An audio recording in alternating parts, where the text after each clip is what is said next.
Live from WRAL News Headquarters in Raleigh, your number one source for local news. WRAL News, coverage you can count on. Now at noon, a 4.7 magnitude earthquake rattles New York City and other areas in surrounding states. And new details. We just learned about this large police presence and crime scene at a home in Franklinton. It's a beautiful afternoon to paint the gardens red. We want you here at WRAL. I'll explain. It is Dreamville weekend. That means some heavy traffic on the downtown south side of Raleigh. Coming up, I'll tell you how to get around those backups.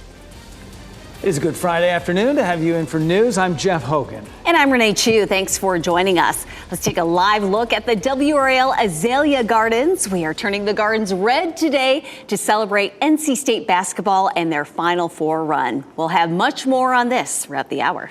First, though, we do want to get to that breaking news out of New York City. A rare earthquake struck the area, rattling homes and buildings. WRAL's Michelle McConaughey is in the WRAL Live Center. And Michelle, it was a 4.8 earthquake. That's strong enough for people to feel it. Oh, absolutely. It's extremely unusual for the area. That 4.8 magnitude earthquake struck about 10:23 this morning. It struck in New Jersey, but people as far away as New Hampshire, all the way down to Washington, D.C. could feel it. My parents are on Long Island. They said their whole kitchen was rattling for about 15 seconds. They had no idea what was going on because it is so unusual. But New Jersey has activated their State of Emergency Operations Center. New York City closing some of its tunnels right now just for inspection. We're not hearing any reports of any damage or injuries, which is some good news. But from this video, you can see some cracks in the road in neighborhoods. The FAA also has put ground stops at Newark International in Jersey, as well as JFK in New York because of the earthquake. We're not sure when those ground stops will be lifted. I've also heard that they're diverting planes from Newark, not allowing anything to take off or land right now. But again, no reports of any significant damage. You did see the cracks in the road there. This is a developing situation, and I also spoke with my parents. We'll hear from them a little later on in the newscast. Michelle, thanks for that. We have been following some breaking news in Franklin County all morning. There is still a large presence of law enforcement outside a home in Franklinton, and they've been there for hours now. Broadcastify radio traffic confirmed this came in as a shooting call, and WRL's Chelsea Donovan has been there this morning and joins us now with some information she's been able to find out. Chelsea. Yeah, Jeff, this is an active crime scene, and it's been this way now for just a little over 4 hours. We know that this came in via Broadcastify when we listened to that radio traffic as a shooting call, but I want to step aside and I want to show you this brick house with that red car in the driveway. That is the home that investigators have been focused on for hours. You can see here, this is a large crime scene, Franklin County Sheriff's Office, crime scene investigators, Franklinton Police. The medical examiner has just arrived on site, as well as a local funeral home. We are still awaiting to hear if there's any injuries or deaths associated with this. But let's show you some of the video we shot earlier today. As we mentioned, details really limited still.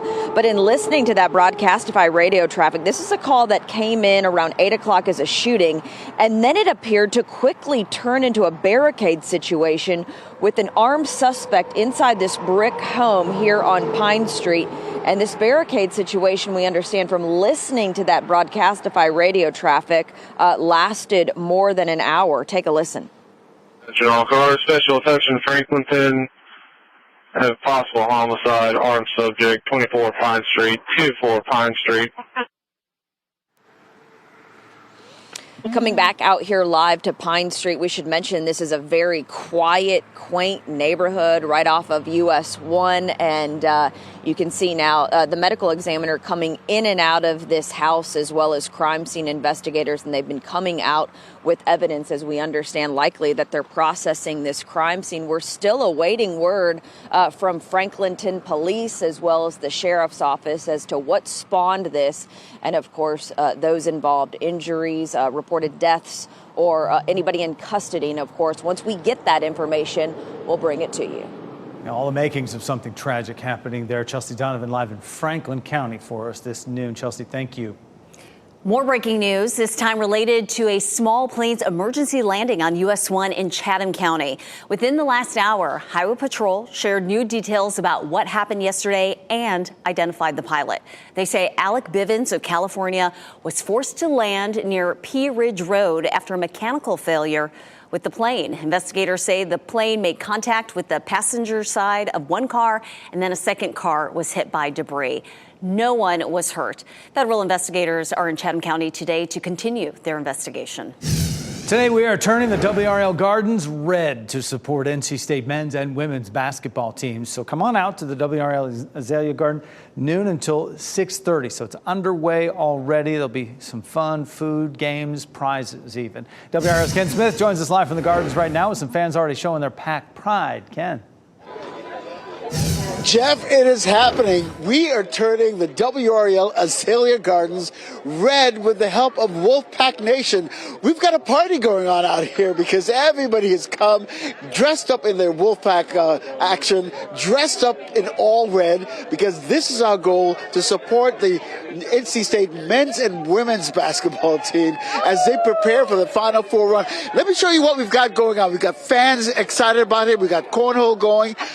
Photographer Keith Baker is going to give you a little tour of what we've got. People can test their basketball skills if they'd like. This gentleman has been here practicing his skills. Hey, I think Coach Keats can use you later on today. Yeah, I doubt it. I seriously doubt it. What's your name and how long you been a fan? Bob Gravel, for about 2 or 3 years. What is it about the Wolfpack Nation now? We just love the fact that they've not been to the NCAA for how many years to make the Final Four? What's it been since 1983? 1983. Yeah. It's pretty awesome. Excited. And then to have both the men and the women. Yeah, it's good to be part of North Carolina and get into the fun and action of it all. So go, North Carolina. Excellent. All right, and let me show you around again. Come this way, photographer Keith Baker. We're giving out some fans as well. We got the basketball rim set up. People are trying their luck out here. So you've been a long-time Pack fan. Tell me your name and how long. Jody Battle, probably 30 years. 30 years. So you've been around a while. You've seen this. You've been up, you've been down, and now you're up. A good bit. What does it feel like? It's so exciting. So exciting. Yeah, I mean, it's just like it's meant to be this year. It feels like the 1983 team? It does. It just has that feeling. So You're putting it in the universe. Yeah, we're all hopeful. We're all hopeful. You got to have hope. That's right. You go Pack. All right, let me give you one more look as we turn the WRAL Azalea Gardens red in support of NC State men's and women's basketball team going for the Final Four championship. We'll be right here from now until 6:30 this evening. So come on down and join us. We're going to have a party out here. All right, kids. Wow, you did a great job of really covering what's going on out there. It looks amazing. I will have to say, you guys were talking about the 1983 run. I saw every single one of those games. I was only 3 years old. Wink, wink, right? The weather's going to be perfect for this out here. I'm kind of glad that I can still wear my my red WRAL jacket out here, not be too warm in it. 56 degrees heading out, coming over here right now. Temperature in the low 60s around 4 o'clock and then back into the 50s. So the sunshine's making it feel really, really pleasant. We'll take another big wide view of what's happening in the gardens behind me. Everybody's smiling, happy. There are lawn games to play. I hear there's going to be some food a little bit later on this afternoon, so you don't want to miss out on that. 57 degrees. If I had to just take a wild guess, I would say it's at least 65. That sunshine is just making it feel lovely out here. Our dew point's 30, so we have a nice dry air mass in place. And of course, we're looking at our temperatures climbing just a little bit this afternoon. Our winds are northwest at 8 miles per hour right now. It's going to be a little bit breezy. Of course, we're going to turn the gardens red and doing a good job of it so far. Lots and lots of red out there behind me. It's going to be a little bit breezy for us this afternoon. Our winds right now are gusting out of the northwest at about 18 to 23 miles per hour and steady wind at about 10 to 15. Those gusts will continue about 25 to 30 through the afternoon. Looking at 61 degrees in Raleigh, 60 in Durham, and 64 for the high temperature in Fayetteville for today. Coming up, we're going to talk more about some cold air in store for tonight with a frost warning. I'll show you who's affected. All right, party on the patio and elsewhere in the Gardens. NC State watch parties will also be shutting down some streets in Raleigh for much of the day tomorrow. Hillsborough Street will close for a block party beginning at 2 o'clock tomorrow afternoon. Mitch's Tavern will be showing the game outside on a large panel LED projector with full audio. The outdoor event officially begins at 5 o'clock. Hillsborough Street is not expected to reopen until sometime early Sunday morning. You can see a full list of local Final Four watch parties right now on WRAL.com. The women's Final Four tips off at 7 tonight. First up, NC State taking on South Carolina. That game is followed by UConn against Iowa. Both games are on ESPN. For the men, the Wolfpack tip off against Purdue, 6:09 tomorrow night, followed by the other semifinal between Alabama and UConn. You can watch those games on TBS and TNT. And you'll hear from the Wolfpack men's basketball team and Coach Kevin Keatts in a news conference from the Final Four scheduled to begin at 1:15, so coming up in the next hour or so. You can watch it live on WRAL News Plus, which you can find on Channel 34 over the air, Spectrum Channel 1257, or on the WRAL app. Western Boulevard in Raleigh has reopened after a strange situation there this morning. Power lines fell across the road, closing westward near the Beltline for a while. Raleigh police say they're not sure what caused the lines to fall. It wasn't raining or storming. They did not have a crash at that location. Westward reopened just before 9 a.m. President Joe Biden is heading to Baltimore today to visit the site of the Francis Scott Key Bridge collapse. The White House says the president will meet with families of the victims who died in the collapse, as well as local officials to view the wreckage. Part of the bridge collapsed last week after it was hit by a large cargo ship. The wreckage in the water has reduced routes to the Baltimore port, which usually sees millions of dollars of trade every day. The Port of Wilmington will help ease supply chain issues after the bridge collapse in Baltimore. That means some imports and exports bound for Baltimore will now temporarily be rerouted through Wilmington. North Carolina ports expect the first diverted cargo vessel to arrive in a few weeks.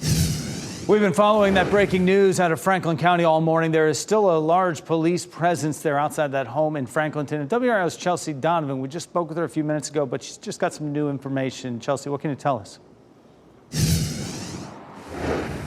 Tell me when. Yeah, so coming out here to Pine Street live here in Franklinton, we have just watched as the medical examiner in a funeral home took 2 bodies here out of this home on Pine Street. I'm going to step aside. We have just confirmed with the Franklinton Police Department that this is a double homicide. They do have a suspect in custody. This all went down around 2 o'clock this morning after a brief standoff with police. We now know that subject, Christian Webster, 30 years old, he was taken into custody after that standoff without incident. He has now been charged with 2 counts of first-degree murder. He's being held right now in the Franklin County Jail. We do know that there were 2 male victims found inside of this home here on Pine Street. Of course, right now, they're in the early stages of notifying next of kin. And of course, this is an ongoing investigation, but we can confirm here in Franklinton on Pine Street, we have a male suspect in custody, Christopher Weber, and we also have 2 homicide victims as well. All right, Chelsea, appreciate that update for us this noon from Franklin County. Dix Park will be closed to the public starting tonight. Crews will be getting ready for the start of the Dreamville Festival. Gates for the huge show will open at noon tomorrow. You see the countdown there. If you want Dreamville merchandise, you can pick that up downtown today. The Dreamville pop-up shop is still open for a final day on Southwest Street. That is open right now until 7 tonight. You can get exclusive new merchandise as well as classic Dreamville goods.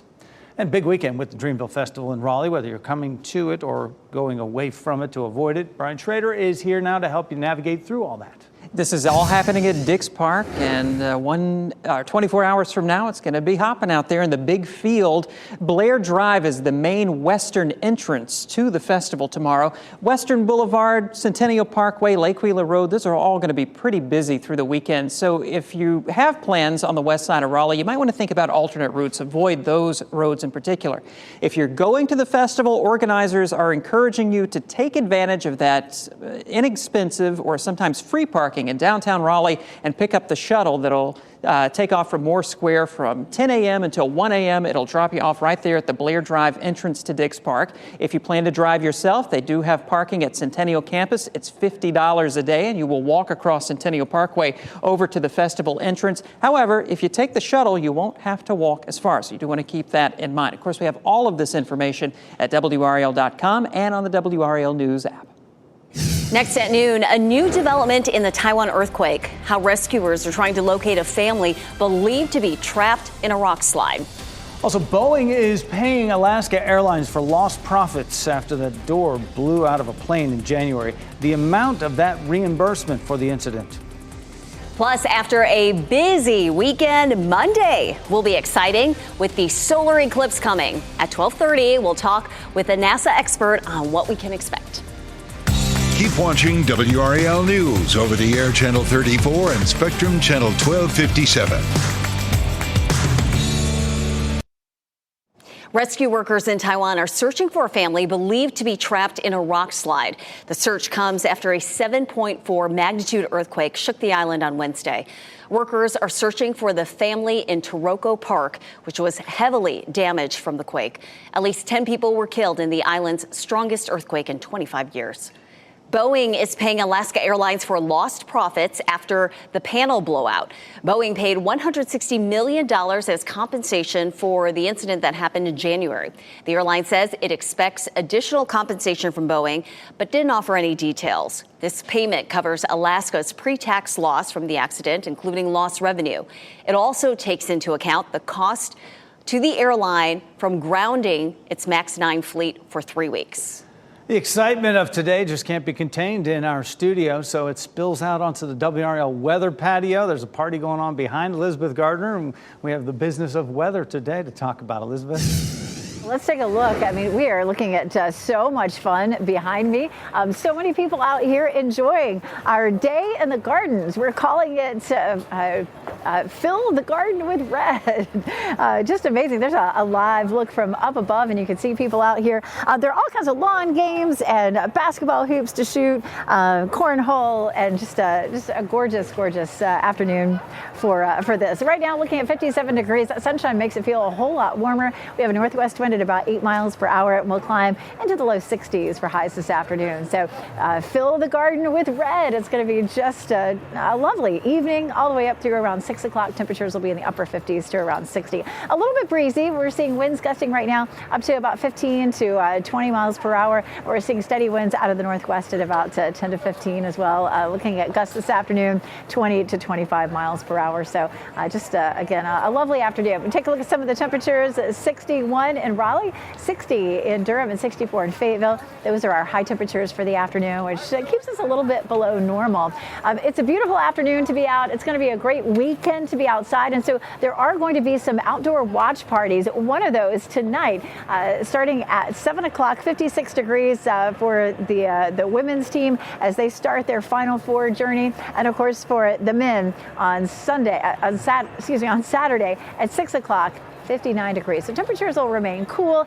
There's a watch party that's actually on Hillsborough Street, right in front of Mitch's Tavern. And the planner for that starts at about 5 o'clock, 62 degrees. And the temperatures will be falling slowly through the 50s at 9 o'clock, 51. So you'll want a jacket for that, especially after sunset. Speaking of being cooler, we have a frost advisory in effect for tonight for a good bit of the viewing area. We'll take a look at the temperatures overnight tonight. And we're looking mostly at mid to upper 30s. We take a look at 33 for the overnight low there in Roxborough. It's going to be 37 up around South Hill, 38 in Durham. And you're probably looking at this thinking, well, that's mid to upper 30s. What's the problem? Here's the problem. Those are specific sites. Now, there are going to be some places that are low lying where cold air tends to settle. Cold air is dense and heavy, and it'll settle into low places and rural areas where the temperatures could be colder. And we've got strawberries out there. We're starting to see that peaches too. So there are definitely some fruit crops that would need need protecting if the temperatures drop down to around freezing or so.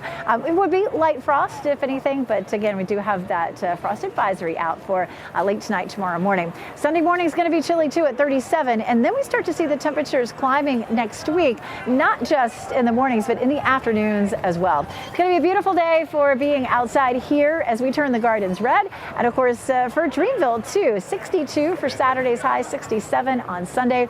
And then we have the eclipse on Monday. And of course, there's a lot of hullabaloo about are we going to be able to see it or not? For a lot of the area that's along the path of totality, it looks like it may be cloudy. We'll take you through the entire path of totality in the United States. If you're happening to head out, I'll show you where it still looks like you may be able to see it. And I'll show you what to expect right here too, coming up.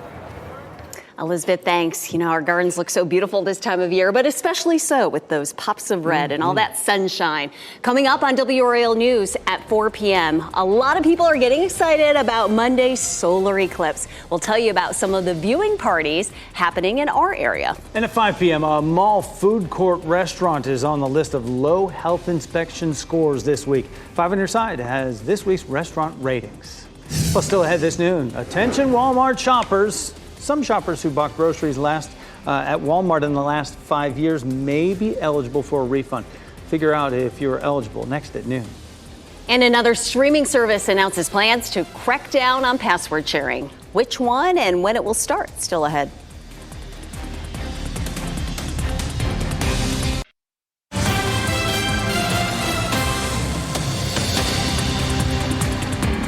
Happening right now in the WRAL Live Center, Bronny James, the son of star LeBron James, will enter the NBA draft after one season at Southern California. He posted this to Instagram, a season that was shortened by his recovery at USC from cardiac arrest that he suffered last July during a workout. But the 19-year-old, he posted this to his account. He said he also plans to retain his college eligibility and will enter the NCAA transfer portal as well. He said, I've had a year with some ups and downs, but all added to growth for me as a man. Attorneys for pop star Madonna want a lawsuit tossed over complaints of a really late start to her concert. Lawyers for the Material Girl say there was no material damage done to fans when she began a concert 2 hours late in New York City last December. Madonna's lawyers argue the two plaintiffs in the suit did not show any clear injuries from the concert starting late. The plaintiffs allege both the Barclays Center in Brooklyn and Live Nation engaged in false advertising and misrepresentation. Madonna's lawyers say she rarely starts concerts on time, and her fans know it. And they say fans got what they paid for in that they got a quality performance. We're learning more about Disney's $60 billion expansion. Leaders say the project includes a new 14-acre area in Magic Kingdom. Site officials are calling it the largest expansion ever for the park. We still don't know what it will look like or entail, but we do know more projects will be done in other parts of the park and cruises over the next decade. Disney's plans come as its competitor, Universal Orlando Resort, is getting ready to open a third theme park next year. Stocks are rebounding in a big way thanks to a stronger than expected jobs report. Look at this rally on the Dow Jones Industrial Average, up over 400 points. S&P 500 advancing 70 points. The NASDAQ also up 240 points. But all three indices heading for a losing week, even with this rebound. Still haven't filed your taxes? Psychologists might know why you're procrastinating. We'll take a look at why you put off finishing your taxes. Still ahead at 12:30. Plus. Hey there, I'm Noah Klein. You just saw how stocks are responding to that new jobs report. Coming up, I'll break down the 3 key takeaways you need to know about moving forward. And here's a look at your winning NC Education lottery numbers on your screen right now.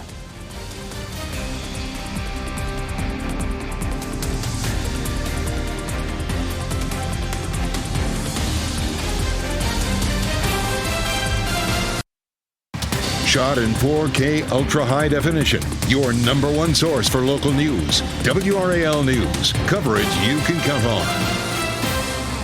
The newest jobs report is out today, giving us a better idea of how the economy is doing and what it means for your finances. WRAL's Noah Klein is here with us with what those numbers show and what experts say it means for the big picture, Noah. Jeff, this report was stronger than some experts were originally planning for. I want to get you straight to those numbers here. Here's the big headline. The U.S. added 303,000 jobs higher than the revised report back from February when we added 270,000. Healthcare led the way here with 72,000 new jobs, followed up by government just behind at 71,000. Wages, meanwhile, are up 0.3% for the month, 4.1% from a year ago. Both those figures, I should mention, are in line with Wall Street estimates. Now, this latest employment snapshot comes after 11 rate hikes from the Federal Reserve. This morning, UNC's Keenan Institute examined the report itself and what the specifics of the Fed could do moving forward. Yeah, I mean, honestly, I don't know what the Fed's thinking, because if I was a Fed governor, I'd be much more cautious than it seems like the typical Fed governor is being right now, and Jay Powell as well. I mean, they're walking it back a little bit in terms of what rate cut expectations are this year, but it still seems like the consensus is for easing. Jay Powell has signaled as recently as this week that the Fed is still considering the possibility of 3 rate cuts in just the rest of 2024. Also worth noting from today's report, the unemployment rate down slightly from 3.9 to 3.8%. All right, thanks for crunching those numbers for us. Noah Klein in our studio. And happening right now in the WRAL Live Center, we continue to follow that breaking news out of New York and New Jersey. The tri-state area today, 4.8 magnitude earthquake struck there about 10:23 this morning. It happened in New Jersey, about 40 miles west of New York City, where you're looking live right now. But it was felt as north as New England, went all the way down to Washington, D.C., and really the tri-state area, Long Island, Connecticut. My parents are on Long Island, and I spoke with my mom earlier about what she experienced. And all of a sudden, the cabinets behind me in the kitchen started shaking, and it was pretty loud. And they just kept going and going. And because we're so close to both airports, both JFK and the commuter airport, my first instinct was that there's a plane coming very low and quite possibly we're going to crash into the house. So we jumped up and ran down the hallway to get out of the kitchen, because just in case something was coming into the kitchen. Yeah, she said that rattling in the kitchen went on for about 15 to 20 seconds, and they really had no idea what was going on. They were very scared. But we have learned this afternoon, no life-threatening situations happening in New York City. That's according to the governor there. But the FAA has put some ground stops on some airports, Newark Airport in New Jersey, as well as JFK in New York, because of that earthquake. Unclear when those will be lifted. We'll continue to monitor everything going on, bring you updates from the Live Center. It's been quite a week with earthquakes. Michelle, thank you. This Monday, many of us across the country will be looking up to the sky to view a rare total solar eclipse that will pass over the U.S. And when we say rare, we're talking only 16 total solar eclipses in the U.S. since 1869. So this is a big deal. Jessica Taylor, a scientist at NASA Langley Research Center, joins us now with what we need to know about this cool celestial event. Jessica, thank you so much for joining us. Okay, so for those who forgot what they learned in middle and high school science, explain what happens during a total solar eclipse. Yes, as you were describing, a total solar eclipse is this unique experience where the Earth, the moon, and the sun are all in alignment. So our view from Earth looking at the sun winds up getting blocked because the moon crosses in front of the sun right at the right moment and just at the right angle that for a total solar eclipse, it completely covers the face of the sun. And Jessica, which states will have the best views of this solar eclipse? Well, it's going to start from Texas and cross all the way up through Maine. That's where you're seeing the total solar eclipse, where we talk about this 100% totality, where you can see the corona around the sun. But all of the contiguous 48 states will get at least a partial eclipse. And for our viewers here, what are we likely going to see in North Carolina if they're not traveling to that path of totality? Yeah. So I wrote down the times here. So you'll have about 82% maximum coverage. That means as the moon starts to cover the sun, which starts for y'all at around 2 o'clock, at then around 3:15, 82% of the sun will be covered by the moon, and then it'll begin its exit, so to speak, and that'll end around 4:30. So that window of time for us, 2 o'clock to 3:15. Safety is number one priority with viewing a solar eclipse. All right, what do we need to have to do before we look up? Yes, so it's never safe to look directly at the sun. And if you want to view the moon crossing in front of the sun, you've got basically two ways. You can look, if you have solar viewing glasses, put those on to look directly at what's happening, but only with the solar viewing glasses. If you don't have solar viewing glasses, there are what we call indirect methods. So you can use a pinhole projector, have it out, have the sun behind you, so it casts then a shadow on the ground. If you don't, you can use a hole punch, put a hole punch in a piece of paper, or even a colander. It actually looks beautiful. I used that during the 2017 eclipse. You had all of these little pin dots of the moon crossing in front of the sun. All right, very creative way so we can look at the solar eclipse safely. Jessica Taylor from NASA, thank you so much for explaining all of this to us. And where will you be viewing the solar eclipse? I will be in Texas collecting air temperature and cloud data with the GLOBE program, and citizen scientists, community members can also collect data for NASA.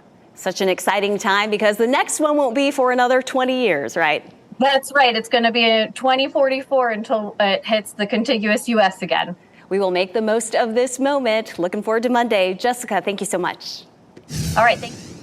Scientist work is never done. Today we are getting a lot of help turning the WRAL Gardens red. And you still have time to come out to the WRAL Azalea Gardens from now until 6:30 this evening. Wear your red, show your support for NC State men's and women's basketball teams on their historic Final Four journeys. And WRAL's Ken Smith joins us live from out there at the Gardens to show us Wolfpack Nation is out there, Ken, showing their pride. Listen, it is so exciting out here because this is party central for Wolfpack Nation right now. Of course, people are still coming as we turn the WRAL Azalea Gardens red. Of course, the centerpiece for our gardens. The gardens are in full bloom, as you can see right here. But people are just having a great time. Just a little while ago, we had some folks right there doing a Wolfpack cheer. It was absolutely phenomenal. Then, of course, we've got all these kids around here playing, and you can see people are still coming. We've got lots of giveaways over here. People are showing their Wolfpack pride. Of course, why not? Because it's been such a long time. Let me show you around again, coming this way. All this way, we've got Wolfpack fans turning the WRAL Azalea Gardens red. It's been 1983 since the Wolfpack men were in the Final Four, and they won it all. Of course, the Wolfpack women were there in the late 90s. They lost to Louisiana Tech in the semifinals. But this is all about the Wolfpack Nation. And let me see, I'll come right back to you, because I want to talk to this couple right here. You guys met at NC State. Yes, we did. We met over 10 years ago and been married for almost 7. All right. So what does it mean to you for the pack to be, not just the men, but the women as well? I think it's awesome. I think it's awesome, don't you think so? We Wolfpack fans. Yeah. It's just awesome. It's great. It's great. I've been following Wolfpack for the longest time, but I'm glad they're in there now. Now you're getting rewarded. Yeah. I love it. I love it. We got lots of other fans as well. You've been a Wolfpack fan forever. All my life. My mom used to work in the chancellor's office. I would cry myself to sleep when we lost when I was little. I am so ready for this game. Go Pack! And you haven't had to shed any tears lately because they keep winning. No, but I've been really nervous. I think a lot of Wolfpack fans are saying that. That's a really good sign. That is a good sign. Good to see you. All right, so we're going to show you that a lot of people are trying to be basketball players, and we're letting them do that because this is Party Central for Wolfpack Nation. We want you to come out from now until 6:30 this evening. This is where the party is before the tip-off for the women's game tonight. Jeff?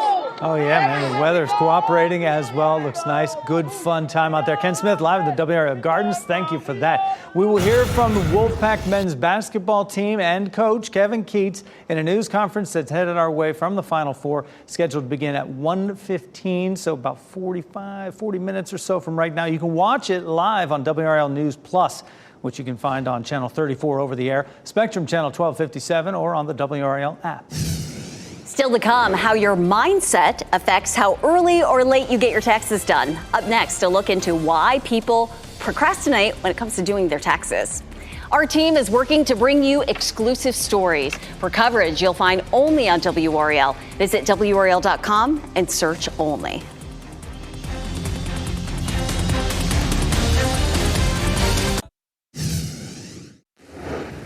don't know a lot of folks who actually enjoy doing their taxes. Yeah, maybe accountants, but really, they get paid. Yeah, not a whole lot of people. But with the deadline to file on April 15th right around the corner, Gary Baumgarten gives us a look at new research shedding light on why people procrastinate when it comes to tax season. With the deadline to file your taxes quickly approaching, psychologists are analyzing the findings of a new study, revealing that people whose behavior tends to be guided by their negative attitudes usually delay completing tasks they find unpleasant, like their taxes. Those for whom negative attitudes tended to generalize more strongly seem to be the kind of people that delay filing their taxes. Russell Fazio of The Ohio State University says people are faced with a process called valence weighting bias. It describes the tendency of people to tap more into either a positive or negative mindset when faced with new or tedious responsibilities.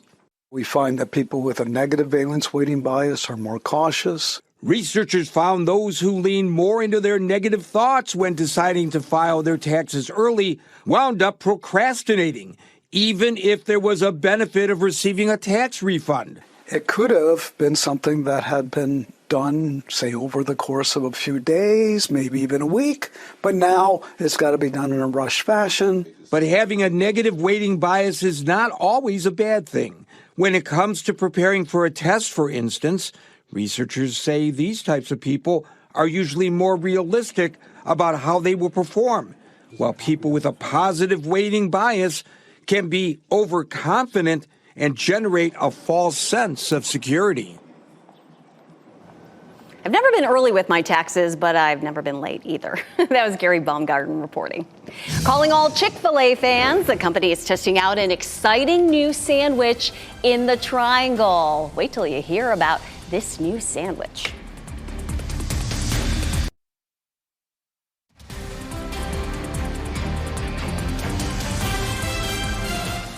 And we bring you back to this live look right now, the WRAL Gardens. You see them turning red? They're doing it right now. Lots of NC State folks out there celebrating a couple of teams, men's and women's basketball, to the Final Four as you watch WRAL News, available on Spectrum and the WRAL app on your TV or streaming device. Yeah, there's a party going on in the Gardens. Let's get right out to meteorologist Elizabeth Gardner. And Elizabeth, all that pack pride and the positive energy, it's almost as bright as the sunshine out there. I just said, FYI, this is all my idea. I'm just kidding. But I wish it was. I mean, people are having a ball out here. They really are. And the weather is perfect. It's not too hot. It's not too cold. We've got this gorgeous sunshine. There's games to play. I hear there's some food coming a little bit later on as well. So just so much fun happening. And I mean, the gardens are just spectacular. If you've never come to our gardens, I mean, today is a great day to come. But we'll still have beautiful azaleas here in the gardens for at least a few more weeks. And we've got something blooming really, in the gardens almost all the time. It is still going to be a little bit cool for the weekend, which, maybe is not a terrible thing because we have so many outdoor things going on. We take a look at satellite and radar. Notice that brown hatched line. So that's a trough. It acts like a weak cold front. That's going to come slipping through this afternoon and this evening. It's going to open the door to some slightly colder air coming in, and we're going to start to feel that tonight. It's also helping to keep things really pleasant feeling this afternoon. Again, temperatures right now are in the mid to upper 50s. We'll climb to 61 at 4 o'clock, and then by 6 o'clock, 58. And so, come on out. You got plenty of time to get out here and enjoy. We have the frost advisory that's in effect for most of our viewing area. Our temperatures are going to mainly be from the mid to upper 30s, looking at 38 in Durham, 37 in South Hill, 36 in Lewisburg. We head south, and similar temperatures here, 35 in, Sampson County, looking at, or in Sanford, 37 in Southern Pines, 38 in Smithfield. So temperatures are going to be chilly. They would be just a little bit of light frost, and you probably wouldn't need to do anything in your garden, but this is mostly for farmers. We've got strawberries, peaches, and other fruit that are, out there. They're ready to, be ready. I can't wait for the strawberries. I know they're coming soon. Of course, in town this weekend, Dreamville Festival as well. Plenty of sunshine, but cool afternoon. 62 for tomorrow, 67 on Sunday. So really enjoyable temperatures. And then right after that, we have the eclipse. This is the path of totality. And Ohio is the closest to North Carolina in terms of being able to actually see the total eclipse. There's been a lot of talk about the cloud cover that we're going to see. It looks like all along that path from Texas up until around Ohio, there's the chance of some cloud cover. Our northeastern states look like they'll be the clearest if you happen to be headed there. What we'll end up seeing here is 78% coverage. You may not really notice it unless you have the glasses or if you get yourself. As we wrap things up, here's a look at a few of the headlines we're following today. 4.8 magnitude earthquake rattled New York City area and other parts of the Northeast. No life-threatening situations or reports of significant damage in the city. Flights are now coming and going in New York City again. And breaking news out of Franklinton. A standoff on Pine Street is over, and deputies say 2 people were found dead. 30-year-old Christian Webster was taken into custody in the past hour. Police say the victims are men. They have not identified them by name. Law enforcement agencies remain at the scene and continue to investigate. Federal investigators are in Chatham County today looking into what caused a pilot to make an emergency landing right on US 1. A highway patrol says the pilot is Alex Bivens of California. He reported having a mechanical issue with the plane. Troopers say that plane hit the passenger side of one car and a second car was hit by debris, but no one was hurt. A Walmart lawsuit settlement could earn some customers up to $500. The company agreed to a $45 million settlement over claims that it overcharged on weighted items such as packaged meats, seafood, and bagged citrus. Consumers must submit a claim with a receipt by June 5th.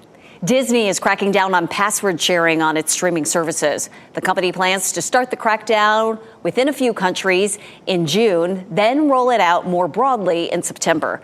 The move comes as Disney looks for ways to make Disney Plus and Hulu profitable. Chick-fil-A is rolling out a new sandwich at some restaurants in Raleigh next week.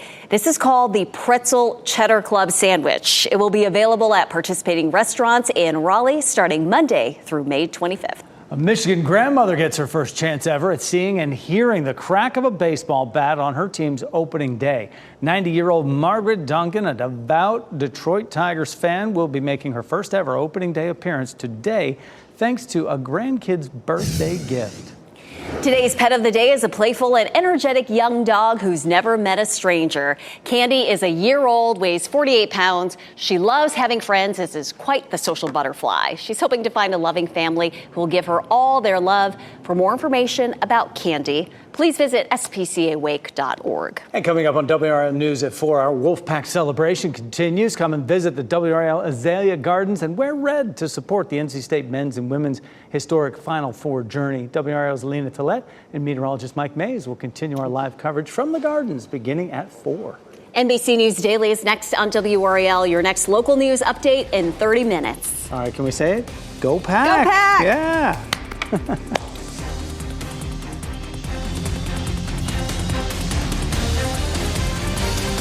Keep watching WRAL News over the air Channel 34 and Spectrum Channel 1257.